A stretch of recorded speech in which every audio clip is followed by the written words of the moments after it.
It has been a while since I performed here at the festival. A lot has gone on in my life since I was here last. I got married. I have children now. And thank you. You know what that means. And I was out at a club last night, and I realized I have no pickup lines left.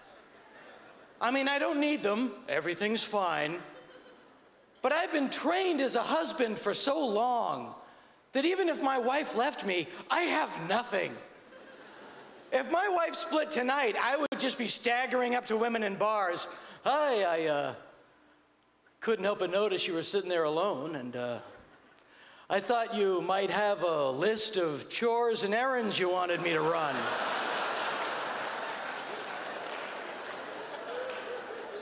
It's gonna be a beautiful day tomorrow. Why don't I break out the convertible, swing by your place, drive your mom to the mall?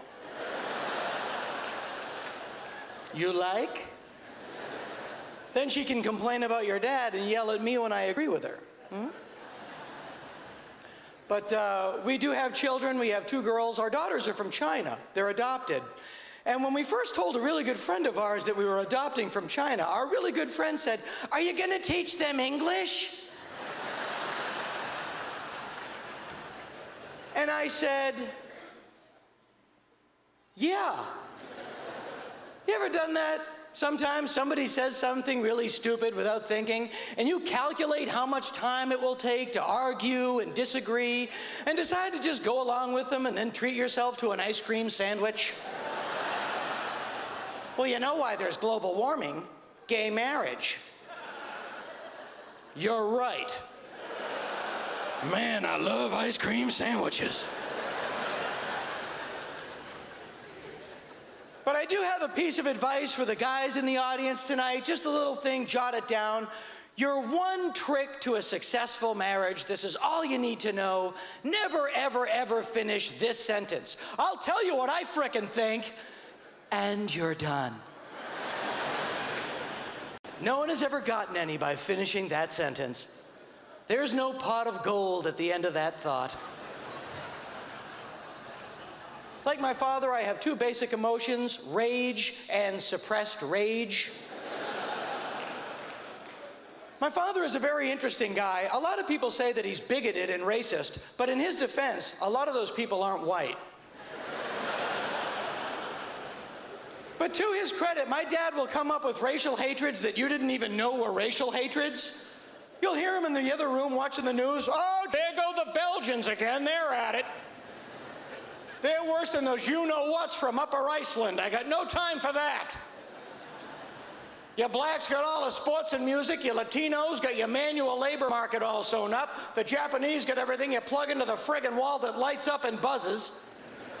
The only thing left for regular white people is topless bars and ventriloquism. That's all we have left now. And somebody better get me a dummy, because I ain't taking off my shirt." That is another thing I got from my father: a genetic inability to develop muscle tone. I barely eat. I work out all the time. I take off my shirt. I'm still built like a condom full of walnuts. And obviously, coming from that environment growing up, I was a social train wreck for the first 3 decades of my life. I meet people I knew before I was 30. I just apologize and walk away. I'll give you an example.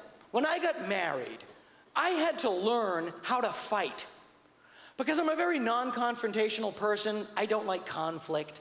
And my whole approach to marriage was very simple. My wife will do something that drives me insane. I won't say anything, and then later, I'll die of cancer.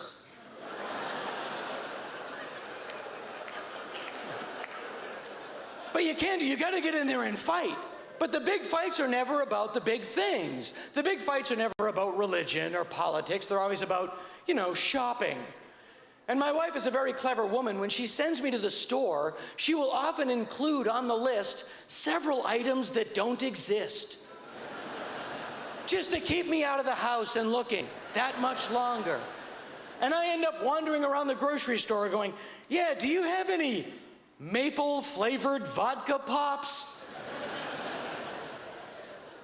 I'm trying to find Sunny Harvest Lil Cobra bits. And then you come home and you have that full head of steam, and it's whatever sets you off. You know, why did you buy cupcake mix and not buy cupcake tin liners? Because I'm not a flipping cupcake expert, that's why. You know who you married, my God. I buy my cupcakes made. I'm not out there making my own cupcakes like some kind of wild animal. But you know, for all the argument, it still comes down to those little moments. Like just the other day, I think my wife really summed it up the best when she turned to me and she said, you know, Dana, you might not be the smartest guy in the world. You might not be the funniest guy in the world. You might not be the best looking guy in the world. That's all I wanted to say. The end. Good night. You can